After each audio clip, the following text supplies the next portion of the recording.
머리 숙여 기도하시고 하나님의 말씀을 받도록 하겠습니다.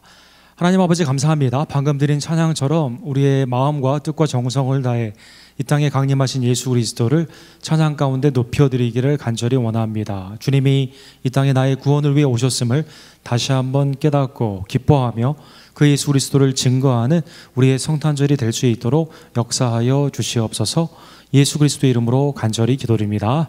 아멘. 오늘은 12월 23일인데요. 오늘은 일본의 아키히토 천황이 태어난 날이라고 합니다. 그래서 일본에서는 오늘을 천황 탄신일로 이렇게 국경일로 이렇게 지킨다고 합니다. 거의 동일한 시기에 태어난 그 이조 그리고 대한제국 황제 왕족의 마지막으로 이구라는 분이 계십니다. 이분이 얼마 전에 2005년도에 타계하셨는데요. 이분은 마지막 대한제국의 황족이었지만 일본은 패망하여 황가가 다시 한번 부흥하게 되었는데 한국은 해방된 후에 패망이 아니라 해방되었음에도 불구하고 조선을 다 역사 가운데 없애려고 하는 그러한 노력 가운데 일본과 미국을 전전하며 MIT에서 공부하시고 또 여러 학교에서 가르칠 정도로 뛰어난 엔지니어셨지만 결국 한국에서는 큰 환영을 받지 못하고 강제로 이혼까지 당하고 마지막에는 쓸쓸하게 재산도 전혀 없을 정도로 쓸쓸하게 돌아가시는 조선의 마지막 역사의 증인의 그 슬픈 한 페이지를 장식하게 된 것입니다. 그래서 한국에서 민족사 다시 세우기라고 하는 운동 때문에 아직도 한국에 그 왕족이 있을지 모른다 해가지고 찾고 있다고 합니다. 그래서 우리 교회 혹시 이씨, 우리 전주 이씨 계시는 분들은 곧 연락이 아마 가실 텐데요. 조금 기다리시다가 여기 참여하시면 되겠습니다. 어쨌든 국가의 운명과 황제의 운명이 이렇게 같이 하고 있는 것을 볼 수가 있습니다. 나라의 흥망성쇠를 통해서 특별히 한 사람 중심의 권력이 있었던 나라에서는 그 사람의 말에 따라 온 나라가 움직이게 되고 그 사람의 말에 따라 사람을 살리기도 하고 죽이기도 하는 그러한 정치의 세계가 있었던 것입니다. 예수님 당시에는 최대 강국으로 당시의 로마 제국이 가장 번영기를 맞이할 때였습니다. 팩스 로마나 et security라는 그러한 표어죠.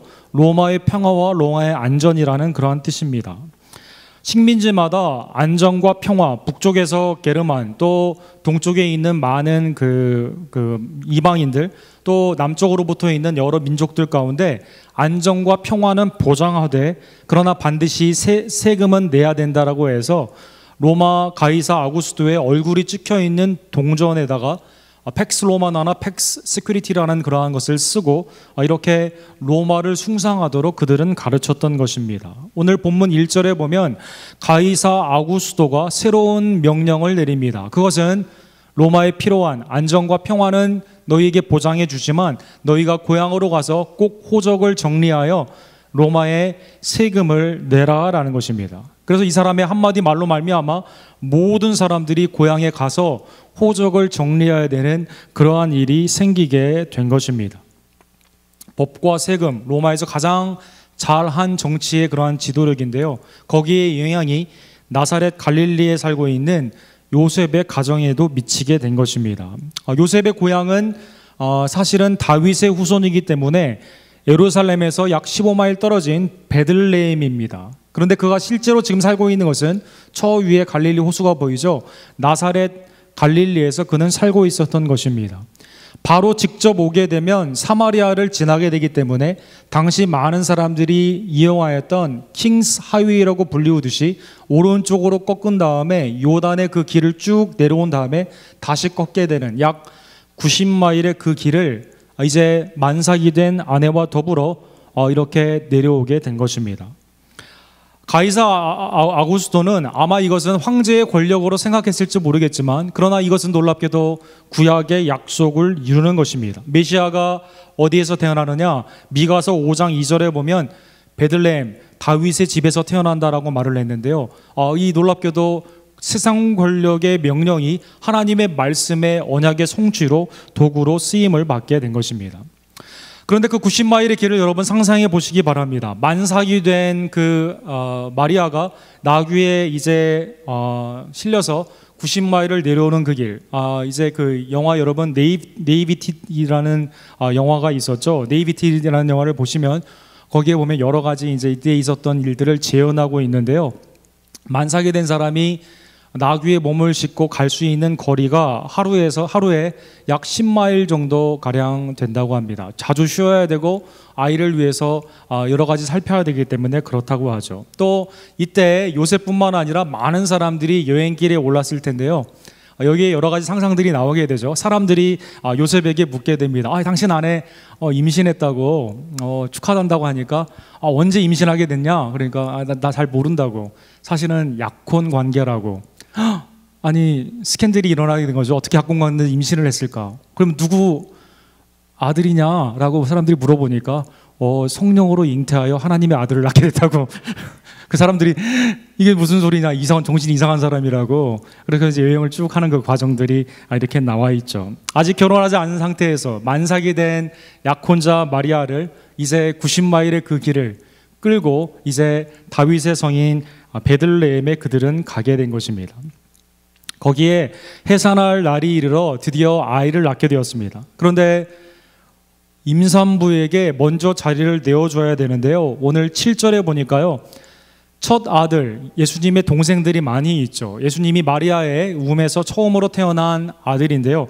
첫 아들이 강보에 쌓여 구유에 누워 있었다라고 나와 있어요. 짐승들이 음식을 먹는 구유에 누이게 되었는데 그 이유는 여관, 방이 없었기 때문이다라고 말하고 있는 것입니다. 사람들이 임산부이면 좀 양보도 하고 또 멀리서 온 사람들에게 영접을 했어야 되는데 친인척도 없었는지 요셉과 그의 식구들은, 특별히 마리아는 아이를 낳는 과정 가운데 아무도 도와줄 길이 없는 짐승들이 당시에 있는 그러한 그 메인저, 그 구유에 그가 누이게 된 것입니다. 하나님 아들의 비천한 이러한 탄생은요, 요한복음에 이렇게 풀이되어 있습니다. 그가 세상에 계셨으며 세상은 그로 말미암아 지은 바 되었으되 세상이 그를 알지 못하였고, 창조의 목적, 창조의 도구, 창조의 근원이 되는 분은 하나님의 아들 성자 예수 그리스도이십니다. 그러나 그를 알지 못했기 때문에 세상은 그를 환영하지 않은 것입니다. 11절에 보면 자기 땅에 오매 자기 백성이 영접하지 아니하였더라. 세상의 주인, 나를 주관하시는 분, 진짜 왕이 나에게 왔는데 사람들은 예수 그리스도가 누구인지를 알지 못하기 때문에 예수님을 영접하지 않은 것입니다. 여러분의 우리 남편 되시는 분들은 아내가 아이를 낳는데 방을 구하지 못해서 상관을 하는 사람도 없고 짐승이 있는 그러한 집에서 그런 마구간에서 태어나게 된다면 평생 아마 구박받을 일이 될 것입니다. 그런데 예수님은 하나님의 아들이신데 있을 곳이 없었기 때문에, 방이 없었기 때문에, 사람들이 자기의 왕을 영접하지 않았기 때문에 마을 구유에 태어나게 된 것입니다. 동일한 시간에 예수님의 탄생의 소식이 가이사 아우구스토의 로마의 황제의 집에 알려지지도 않았고 헤롯에게 알려지지도 않았습니다. 그의 탄생은 비천한 직분에 있었던 목자들에게 알려졌다라고 나와 있습니다. 8절과 9절에 그 지역의 목자들이 밤에 밖에서 자기 양떼를 지켰는데, 베들레헴에서 서쪽으로 2마일을 가게 되면 셰퍼드 필드라는 목자들이 이제 양을 치는 그러한 들이 있었는데요. 거기에 밤새도록 양떼를 지키고 있었던 목자들에게 주의 사자, 하나님의 천사가 나타나서 주의 영광으로 나타나게 된 것입니다. 하나님의 구속의 역사가 위로부터 아래로 내려오는 하나님의 은혜가요, 세상의 권력이나 명예나 또 학식을 가진 사람들에게 나타난 것이 아니라 가장 비천하고 사람들이 더럽고 추하기 때문에 일을 하지 않으려고 하는 목자의 직분에 있는 사람들에게 나타난 것입니다. 초대교회 주요 멤버들을 보게 되면 고린도전서 1장 28절을 통해 알 수 있게 되는데요, 하나님께서 세상의 천한 것들과 멸시받는 것들과 없는 것들을 택하사 있는 것들을 폐하려 하신다라고 말씀하고 있습니다. 이거 상당히 우리가 듣기 거북한 말이죠. 우리가 어떤 사람이 그렇게 너 천한 것, 무식한 것, 멸시받는 것, 이렇게 말하면 기분이 굉장히 좋지 않지 않습니까? 그런데 하나님의 구속에 놀라운 구원의 역사는요, 있는 것, 배운 것, 또 그 가운데 내가 다 있다고 생각하는 교만한 사람들에게 있는 것이 아니라 하나님 앞에 멸시와 천대 가운데 하나님을 강력하게 소망하고 하나님의 은혜를 간구하는 겸손하고 비천한 자들에게 나타난 것입니다. 자, 이제 목자들에게 천사가 나타났습니다. 목자들은 두려워 떨고 있었습니다. 천사는 두려워하지 말라라고 말씀하십니다. 두려워하지 않아야 되는 그 이유가 있는데요, 10절에 나와 있습니다. 내가 온 백성에게 미칠 큰 기쁨의 좋은 소식을 너희에게 전하노라. 이 두 가지의 소식인데, 하나는 온 백성에게 미치게 되는, 모든 사람에게 영향이 있는 소식이며, 두 번째는 그것은 great joy, 큰 기쁨의 good news, 복음이라는 단어가 여기에서 나왔죠. 유한겔리온, 좋은 소식이 너희에게 임하게 되었다라는 것입니다. 온 백성에게 미치기 때문에요, 너희에게 unto you, 너의 목자들 자신에게도 이것은 놀라운 큰 기쁨의 소식이다라고 말씀한 것입니다. 비천한 직분에 있었던 목자들에게 비천하게 이 땅에 태어나신 예수 그리스도의 강림하심의 소식이 먼저 전해지게 되고, 마태복음에서는 별을 연구하던 동방 박사들에게 먼저 알려지게 된 것입니다. 그러면 왜 목자들에게, 그리고 온 백성들에게, 그리고 오늘 여러분과 저에게 기쁨의 큰 소식, 기쁨의 모든 백성들에게 알려야 되는 좋은 소식이 될까요? 그것은 이 태어나는 아기가 다른 아기와는 완전히 다르기 때문입니다. 11절에 보면 다윗의 동네 베들레헴이죠. 너희를 위하여 구주가 나셨으니 곧 그리스도 주시니라 라고 말씀하고 있습니다. 이 아이는 로마의 왕과는 다릅니다. 로마의 왕은 칼을 들고 세금을 걷어들이기 위해 안전과 평화는 보장하지만, 그러나 로마의 칼 앞에 두려움 가운데 명령에 순종하는 그러한 왕입니다. 이 아기는 헤롯 왕과 다릅니다. 헤롯 왕은 어떤 왕입니까? 하나님을 경배하지도 않으면서 정치적으로 성전을 짓고 수많은 사람들에게 탐심을 가지고 자기의 뜻대로 수많은 사람들을 죽이기도 하고 교회를 핍박한 그러한 왕이죠. 그러나 이 아이는 로마의 가이사의 왕도 아니고 유대의 헤롯 왕과는 완전히 다르다라는 것입니다. 이 아이는 우리를 죄에서 구원하시는 더 세이비어, 구원주이시다라고 말씀하고 있습니다. 이 아이는 메시아, 구약에 약속되었던 기름 부음을 받는 직분, 제사장이며 왕이며 말씀, 선지자이시다라는 것입니다. 그로 말미암아 우리가 죄에서 사망에서 구원을 받습니다. 그가 하나님의 의로, 하나님의 정의로, 사랑으로, 긍휼로 우리를 통치하시는 왕이십니다. 그로 말미암아 하나님의 말씀이 우리에게 이루어지게 된 것입니다. 또한 세 번째로 이 아이는 만유의 주가 되시는, 나의 삶을 주관하실 뿐만 아니라 인류의 역사를 통치하시는 분인 것입니다. 예수님 당시의 전후만 해도요, 로마의 제국을 멸망시키기 위해서 일어났던 많은 그런 혁명적인 활동이 60번이나 있었습니다. 그러나 그 무력의 시위는 다 좌절이 된 것입니다. 구약에 약속한 진정한 왕은 정치적인 메시아가 아니라 우리를 죄와 사망 가운데 사탄의 세력에서 온전히 구원해 주시는 구원주가 되시며, 또 우리를 하나님의 뜻 가운데 다스려 주시고 하나님의 역사를 온전히 이루어 주시는 주권자가 되시는 것입니다. 그래서 이게 너에게 기쁜 소식이다라는 것입니다. 이게 여러분과 저에게 기쁜 소식이다라는 것입니다. 이 예수 그리스도 태어난 분을 통해서 병든 자를 고쳐주시고 귀신을 내어 쫓으시고 궁극적으로 우리의 죄를 위해 그는 십자가에 못 박혀 죽으신 것입니다. 또 우리의 영생을 위해 부활하신 것입니다. 그를 믿는 자에게 하나님이 영생을 주시는 것입니다. 이 놀라운 기쁜 소식이 우리 언덕교회 모든 성도님들에게 이 성탄절의 절기에 충만케 되기를 간절히 원합니다. 12절에 보니까요, 그러면 이 아이가 누구인지를 어떻게 찾느냐? 왕궁에 가야 되느냐? 어디에 가느냐?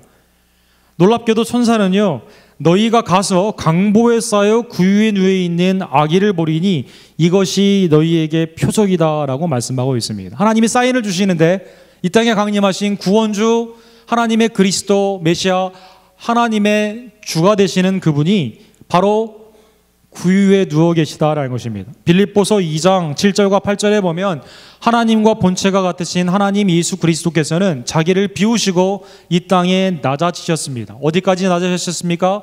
십자가의 죽음까지 그는 겸손하게 낮아지신 것입니다. 그로 말미암아 우리가 구원을 받게 된 것입니다. 여러분, 사람에게 있어서 가장 환영을 받고 또 가장 좋은 대우를 받는 그것은요, 태어날 때라고 합니다. 또 사람들에게 가장 좋은 얘기를 많이 듣는 때는 언제입니까? 장례식 때 좋은 얘기를 많이 듣는다고 합니다. 그렇죠. 장례식 때 유알러지라고 해서 good word, 그 사람에 대해서 좋은 얘기를 많이 하죠. 그러나 예수님의 생애는 구유에서 태어나셨습니다. 십자가에서 죽으셨습니다. 그리고 남의 무덤에 묻히게 된 것입니다.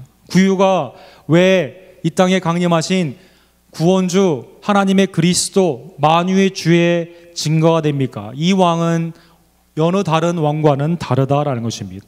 말구유의 모습은 이렇다고 합니다. 그래서 여기에 소나 말들이 와서 물을 먹을 수도 있고 음식을 먹을 수 있도록 이게 이렇게 파여 있는데요. 돌을 보통 파는데요. 이 돌을 파는 그 일은 누가 할까요? 목수들이 했다고 합니다. 그래서 예수님의 요셉이 목수 아니었습니까? 예수님도 나중에 공생애를 시작하기 전까지는 목수의 일을 했는데 아마 이것을 많이 만드셨을 것입니다. 신학자들은 그래서 구유도 많이 만들었을 것을 추측하고 있는데요. 예수님이 여기에 태어나게 된 것이죠. 짐승이 먹는 그곳에 강보에 쌓여 누워 계시는 예수 그리스도.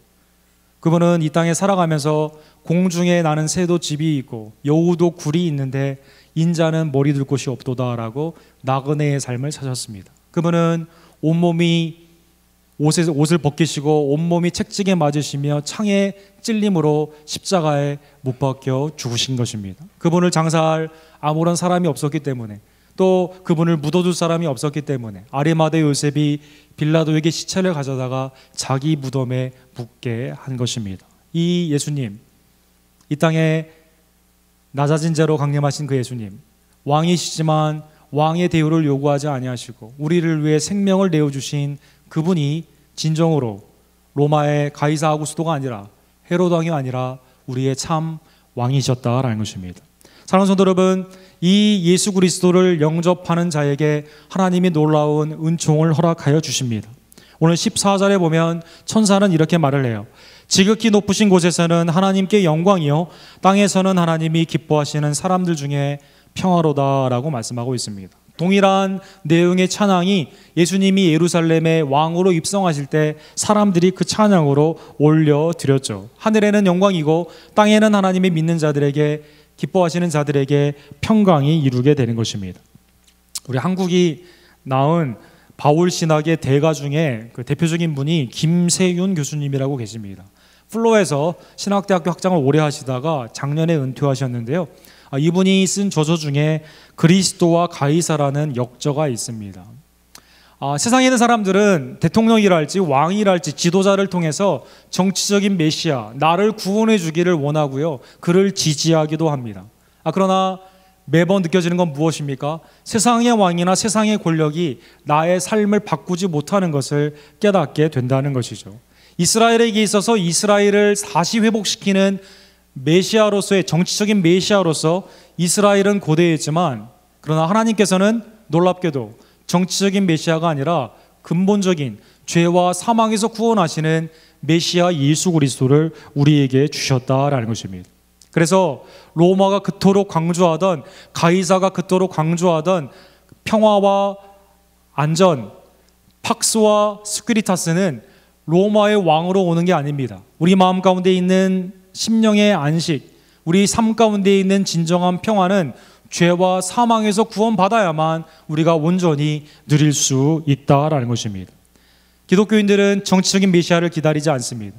이미 우리에게 영원한 안식과 영원한 구원을 허락하신 메시아 예수 그리스도를 우리가 온전히 받아들이는 것이 중요하고 그분의 재림을 소망하는 것이 더 중요하다라는 것입니다. 그리스도냐 가이사냐, 세상의 권력과 세상의 부와 세상에 있는 모든 그러한 표준이냐, 아니면 그리스도를 통해서 오시는 하나님의 영원한 안식과 평강이냐.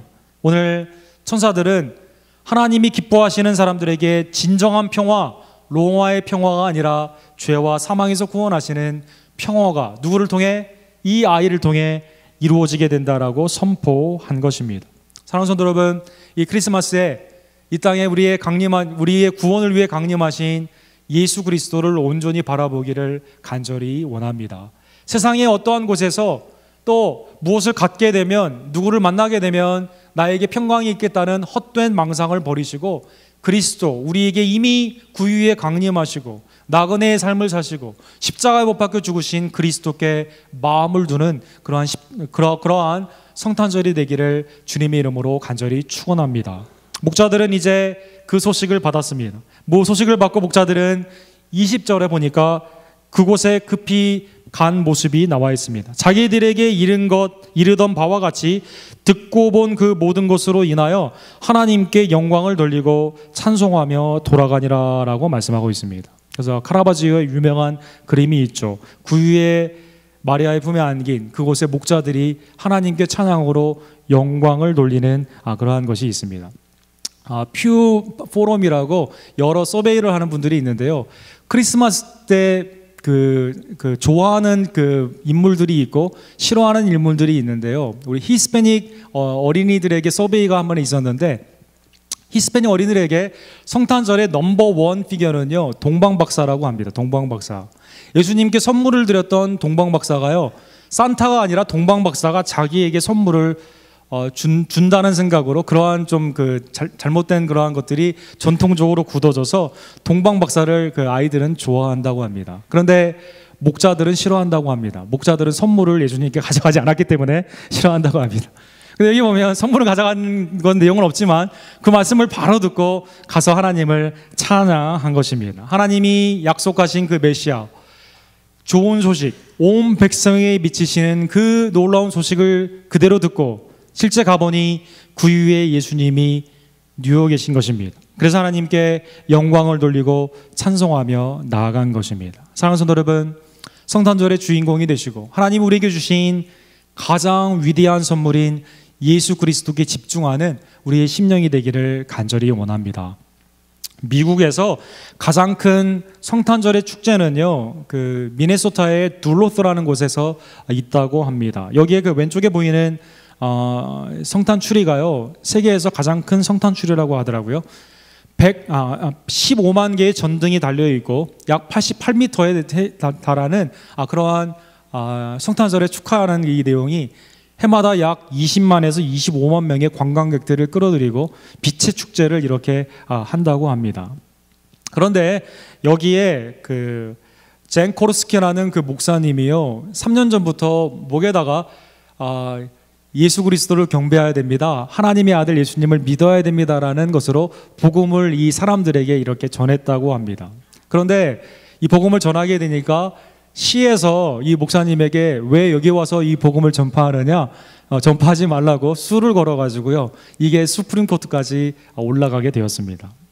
그런데 룰링이 나왔는데요, 미국 대법원에서 성탄절에 복음을 전하는 것은 괜찮다라는 법령이 나왔다고 합니다. 여러분, 얼마나 아이러니합니까? 성탄절의 주인인 예수 그리스도를 증거하는데 그 행사를 하는 사람들의 중심은 돈을 벌기 위한 거기 때문에 혹시 복음을 전파하다가 사람들의 마음에 상처를 입을까 봐 전하지 못하게 했는데 전해도 된다는 것이 법적으로 나오게 된 것입니다. 사랑하는 성도 여러분, 이 소식을 접하면서 사람들을 정죄하기 이전에 나와 성도로서의 우리의 삶은 어떤지 다시 한번 살펴보기를 간절히 원합니다. 나는 무엇 때문에 내 마음이 이렇게 불안한가? 나는 무엇 때문에 내 마음이 이렇게 바쁜가? 나는 무엇 때문에 하나님이 우리에게 주시는 예수님으로부터 오시는 그 평강을 지금 누리지 못하고 있는가? 혹시 나의 삶은 또 다른 정치적인 메시아를 기대하며 누가 나를 이렇게 구원해 주기를 원하기에 마음이 이쪽 저쪽으로 사람들에게 쏠리고 세상 것을 찾아 지금 너무나 바쁘게 진행하고 있지는 않은지 살펴보기를 간절히 원합니다. 사랑하는 성도 여러분, 천사가 우리에게 전한 이 기쁜 소식, 이것은 내가 무엇을 해야만 받는 기쁜 소식이 아닙니다. 그것은 이미 예수 그리스도를 통해 우리에게 이미 주신 귀한 은혜인 것입니다. 독생자 예수 그리스도께 마음을 두고 오직 그만이 줄 수 있는, 세상이 줄 수 없는 그 평강을 누리시는 우리 언덕교회 모든 수모님들이 되기를 간절히 원합니다. 성탄절에 적어도 주위에 있는 많은 믿지 않는 가족들과 형제 자매들에게 그리스도를 증거하는 목자와 같이 하나님을 찬양하며 또 동방바와 같이 주님께 예물을 드리고 그리고 많은 사람들에게 그리스도를 증거하는 복된 성탄절이 되기를, 주님 중심의 시간들이 되기를 주님의 이름으로 간절히 축원합니다. 우리 기도하겠습니다.